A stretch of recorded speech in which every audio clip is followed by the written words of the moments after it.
OPS tutorial, adding products 1, entering data. 1. Select adding products. 2. Select enter product barcode. You may either type in the product barcode, or use an app to scan the barcode such as Scan Key.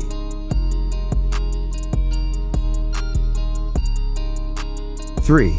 Select enter, then if the product has not been created yet, select proceed. 4. You may enter product information here. Only the name is required in this step. You may add the rest now or modify it in the VMS at a later time.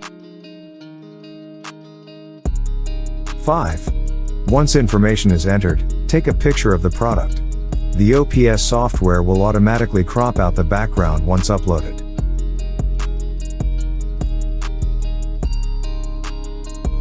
6.